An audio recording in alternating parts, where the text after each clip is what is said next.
Most people aren't losing time, they're losing attention. Every day, the world fights to claim a piece of your mind. Notifications, opinions, noise, they don't just distract you, they own you. The Stoics warned us centuries ago. The greatest danger isn't chaos outside, but confusion within. You think you're in control, but how often do you reach for your phone before your thoughts? How often do you react before you choose? Focus isn't about doing more, it's about doing deliberately. It's the art of guarding your mind like a fortress, cutting away the meaningless, and turning obstacles into fuel. Because when your attention is fractured, your life is too. But when you master it, everything changes. Clarity returns, chaos fades, and even ordinary moments become sacred. This is the Stoic path to focus, not to escape the noise, but to rise above it. There was a morning I'll never forget. The sun was rising, soft and gold, but I couldn't feel it. My mind was already crowded. Thoughts, notifications, unfinished tasks, echoes of other people's opinions. I reached for my phone before I'd even taken my first breath of the day. Within minutes, I was gone. My focus had already been stolen. I wasn't living that morning. I was scrolling through 100 lives that weren't mine. That's when it hit me. This wasn't just distraction. It was disconnection. I was losing my ability to be present in my own life. And that realization felt like a quiet kind of death. No one tells you when it happens. The moment you stop living deliberately and start existing reactively. It's not loud, it's not dramatic, it's a slow erosion.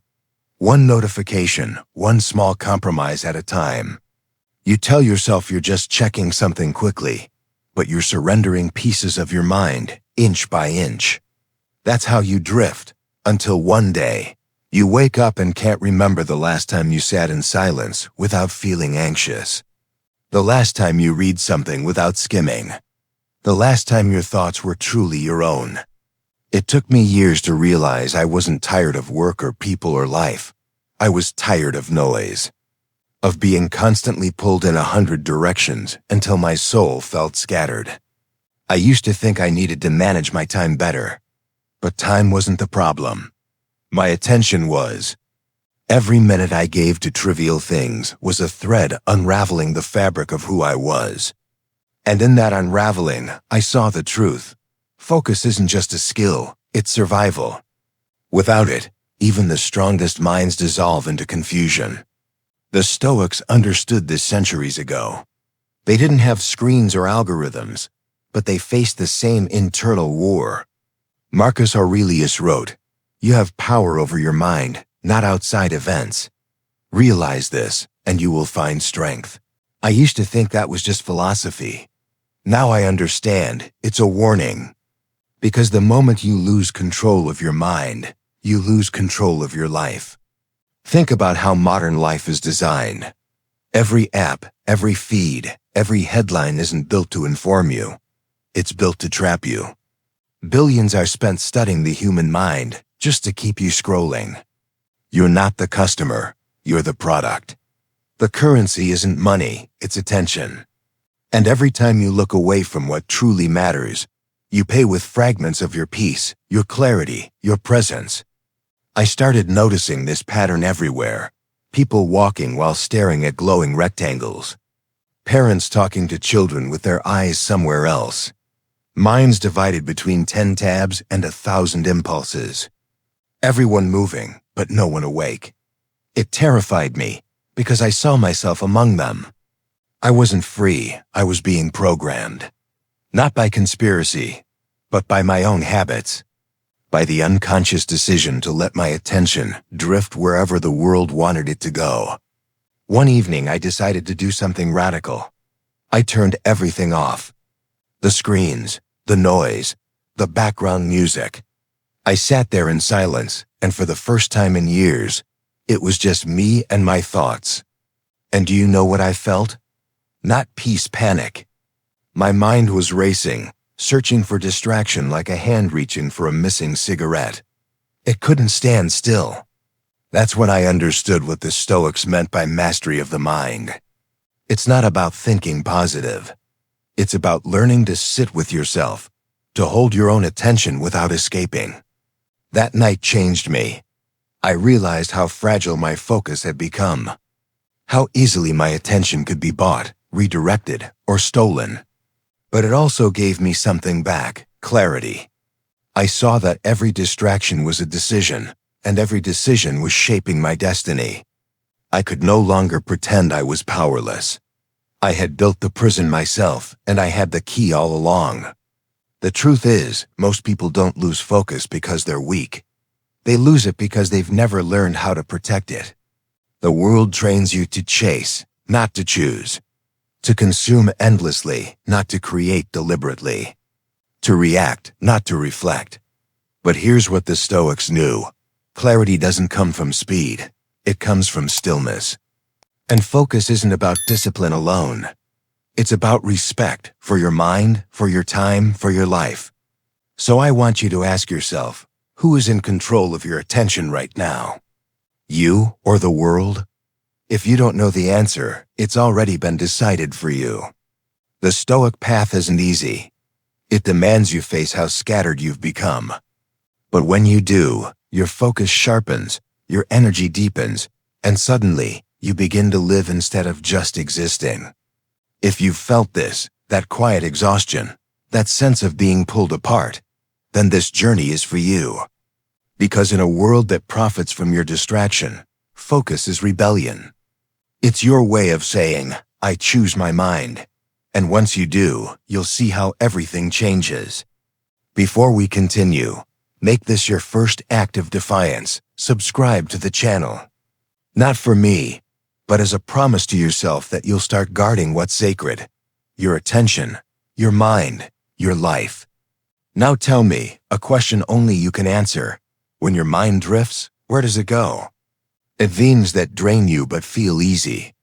B, to things that challenge you but make you stronger.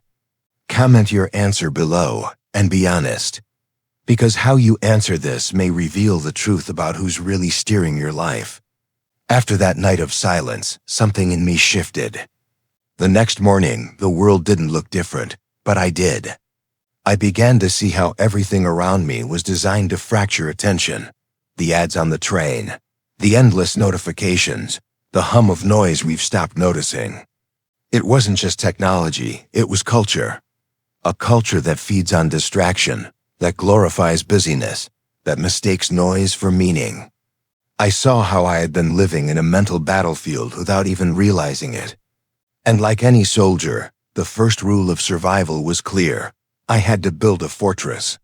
The Stoics had no smartphones, but they fought the same war, the war against mental intrusion. They called it guarding the citadel of the mind. Marcus Aurelius spoke to himself like a commander before battle. You have been wandering. Now you must stop. I used to think that was poetic. Now I know it was tactical. Because the mind, left unguarded, becomes a city without walls, open to every distraction, every impulse, every passing fear. So I began building my own walls, quietly, not with arrogance, but with intention. I stopped waking up to other people's voices. No phone until after sunrise. I made the first hour of my day a ritual, a time of silence, reflection, and clarity. I would sit by the window with a notebook and write down 3 things that truly mattered that day. Not 10, not 20, just 3. The rest could wait.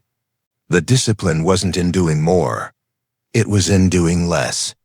At first, it felt unnatural, even isolating. The world moves fast, and stepping out of its rhythm feels like rebellion. But slowly, I began to feel something I hadn't felt in years, presence. The noise faded, and I started hearing my own thoughts again. They were messy, honest, sometimes uncomfortable.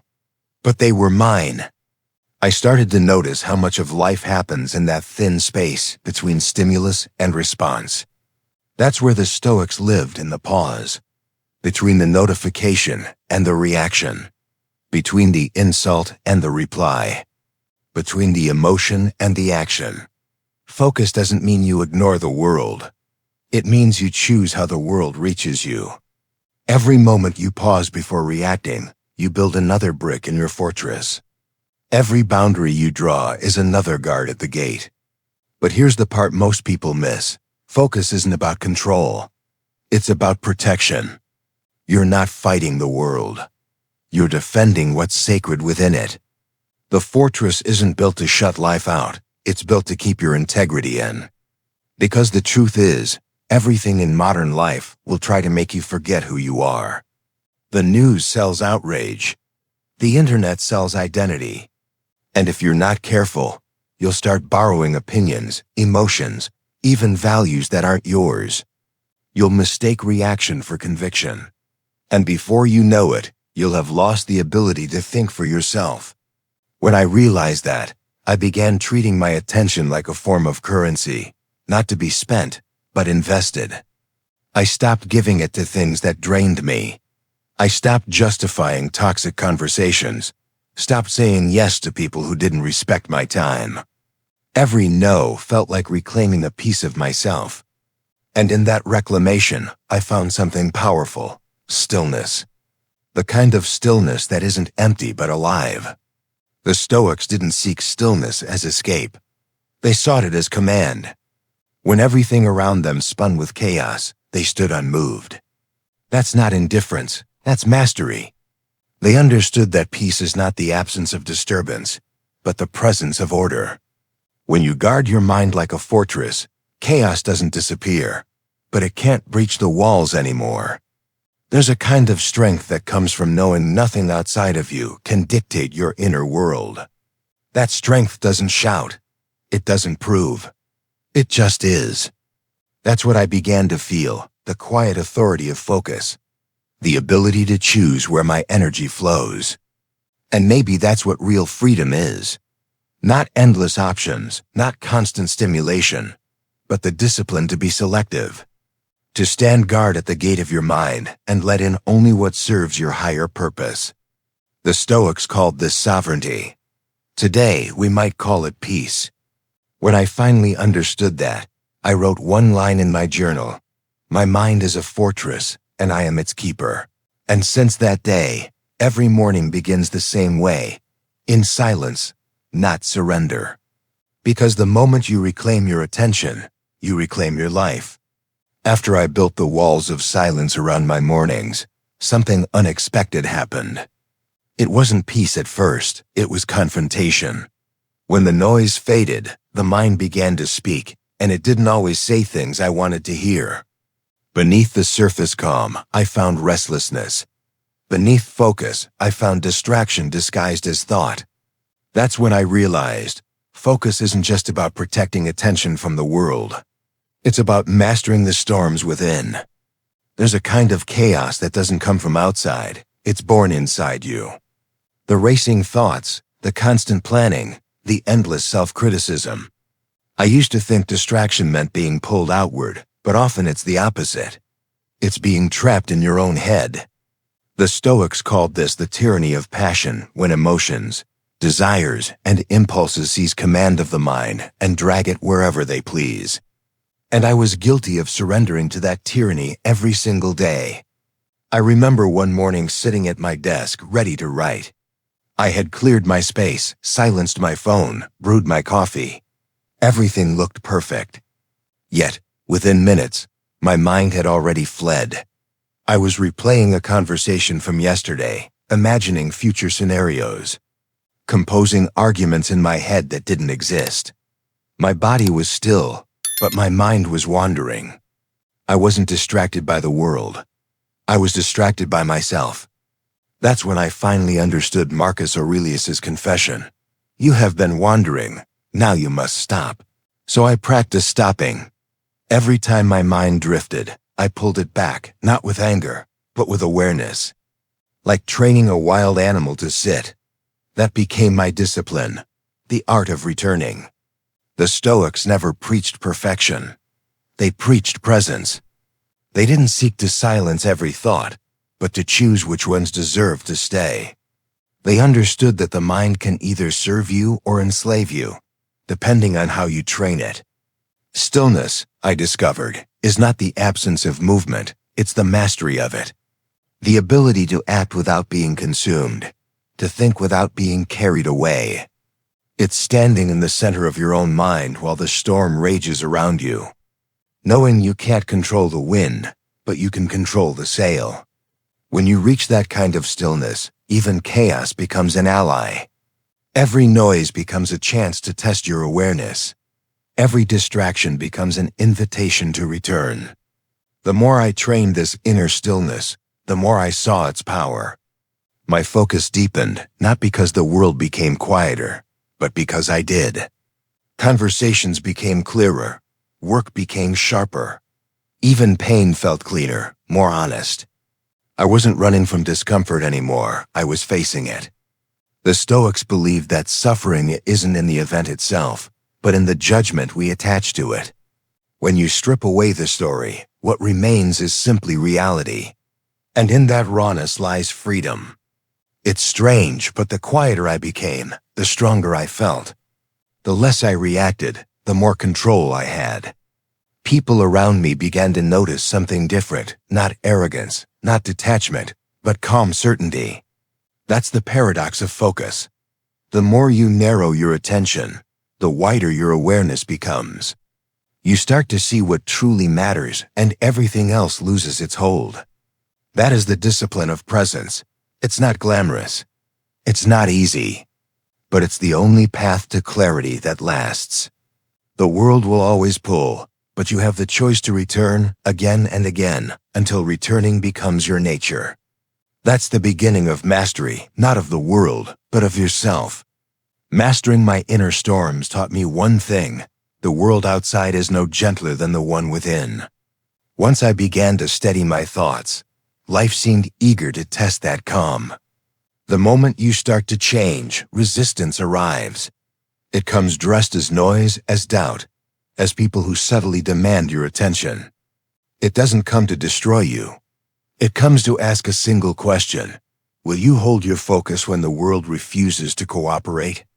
The Stoics believed that obstacles aren't interruptions, they're invitations. But at the time, I didn't see it that way. I remember a week that tested every ounce of discipline I thought I had. Everything went wrong. Deadlines collapsed, people disappointed me, and every moment I sat down to work, chaos came knocking. My first instinct was to fight it, to tighten my grip, to push harder. But the harder I fought, the more fragmented I became. My focus wasn't being taken from me. I was handing it away. That's when I remembered Marcus Aurelius's words: the impediment to action advances action. What stands in the way becomes the way. Those lines used to sound noble. That week, they became real. I stopped seeing the chaos as an enemy and started treating it as a teacher. Every frustration was a forge. Every delay, a test of patience. When I stopped resisting, I began to see patterns, how every obstacle was showing me something about my own weakness. I wasn't just losing focus because of what happened around me. I lost focus when I forgot who I wanted to be. I started keeping a small notebook beside me, a daily ritual of reflection. Each night, I'd ask myself 2 questions. Where did my attention go today? And was it worthy of me? The answers were often uncomfortable. Sometimes I found that I'd wasted an hour arguing with someone online. Sometimes I'd given energy to fears that didn't deserve it, but writing it down turned guilt into awareness. Awareness into clarity, and clarity into discipline. The Stoics lived by rhythm, not impulse. They built rituals, not routines. Rituals have meaning. They anchor you when everything else shifts. I began to build my own small acts of stability in a world addicted to motion. Waking up early and walking in silence before sunrise. Setting aside time each evening to empty my mind onto paper. Disconnecting completely on Sundays, not out of laziness, but reverence. The rituals didn't make life easier. They made it clearer. They turned chaos into structure. They gave my mind rhythm. Focus isn't a straight line. It's a cycle of losing and returning, of breaking and rebuilding. The rituals became my compass when I drifted. They reminded me that I could begin again every day, every hour, every breath. The Stoics didn't chase perfection. They practiced persistence. They knew the mind, like a blade, dulls with use and must be sharpened daily. That week of failure ended differently than I expected. Nothing around me had changed. The noise, the people, the pressure remained. But I was no longer reacting. I was responding, calmly, decisively. The same storms that once distracted me had become the training ground for my focus. I realized that every obstacle carries a choice, to lose yourself to frustration or to use it as fuel. The more I chose the latter, the quieter the noise became. That's the alchemy of focus. You don't escape chaos, you refine yourself through it. The world stops feeling like an enemy and starts feeling like an instrument, striking you not to break you, but to tune you.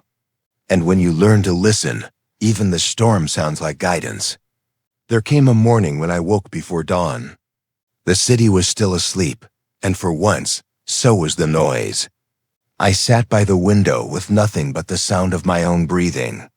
The sky hadn't yet decided between night and day, and in that fragile in-between, I felt something I hadn't felt in years' clarity.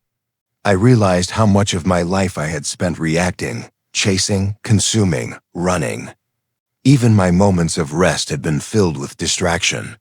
I had been alive, yes, but I had not been awake. That morning, something inside whispered, "This is it. This is what it means to live deliberately." I used to think focus was about performance, about getting more done, achieving more, being more productive. But as I sat there in the half-light, I understood that focus is not about output. It's about alignment. It's about living each day in a way that honors your soul. The Stoics knew this long before I did. Seneca wrote, "It is not that we have a short life, but that we waste much of it." And it struck me like a confession. We waste our lives not because time is scarce, but because attention is. We live as if we'll have endless tomorrows to finally begin paying attention to what matters, when the truth is, we only ever have now. The modern world tells you that you can have it all, that every desire, every distraction, every notification is harmless. But the cost is subtle and devastating. Every time you divide your focus, you dilute your presence. Every time you chase noise, you lose meaning. The Stoics didn't measure life in years. They measured it in awareness. And by that measure, most of us have lived only fragments of our lives. I had been one of them. I was surrounded by abundance, but starved for depth. So I began to simplify. I no longer filled my calendar just to feel important. I no longer said yes to people who only wanted my attention, not my presence. I stopped chasing what shimmered and started choosing what stayed. Focus became my form of prayer. Each morning, I would whisper to myself, "What truly deserves me today?" And the answers were never things. They were moments writing with clarity, walking without a phone, listening without rushing to reply, doing one thing with my entire being. That became my meditation, to do fewer things, but to do them completely. There were days it felt like swimming against a current. The world celebrates speed, not stillness. It rewards reaction, not reflection. But every time I slowed down, something miraculous happened. Life stopped feeling like something happening to me and started feeling like something I was shaping. The more I guarded my attention, the more powerful it became. I noticed details I used to overlook, the way sunlight caught dust in the air, the rhythm of my breath when I was calm, the difference between being busy and being purposeful. That's when I realized what focus truly is. It's love made deliberate. It's choosing to give your presence fully to something or someone. It's the ultimate act of respect for time, for life, for yourself. When you live that way, even ordinary moments become sacred. Washing a cup, writing a sentence, sitting in silence, all of it glows with meaning. Because you're there, completely. The Stoics believed that death is not a tragedy, but a reminder. Memento mori, remember you must die. Not to frighten, but to awaken. When you carry that truth gently in your mind, every distraction loses its power. Every day becomes a chance to live with intention. That morning by the window, I looked at the fading stars and whispered to myself, if today were my last, would I be proud of how I've spent my attention? The answer was not always yes, but it was honest. And honesty is where transformation begins. So now I live by one rule. I give my focus only to what I'm willing to die remembering. Everything else is noise. The work continues, the discipline never ends. But with each day lived deliberately, life feels less like a race and more like a symphony, measured, intentional, alive. And if you've stayed with me until now, it means something inside you recognizes this truth too. You've felt the pull between chaos and clarity, between distraction and purpose. So here's my invitation. Don't let this be another fleeting moment of inspiration. Guard your attention. Simplify your world. Choose depth over noise. Because your focus isn't just your strength, it's your life's direction. If these words resonate with you, stay. Subscribe, share this message, and join me in building a life of clarity and presence. Let's walk this path together, not as spectators of our lives, but as conscious participants. And before you go, write this vow in the comments, your first act of focus. I live with intention. My attention is my legacy.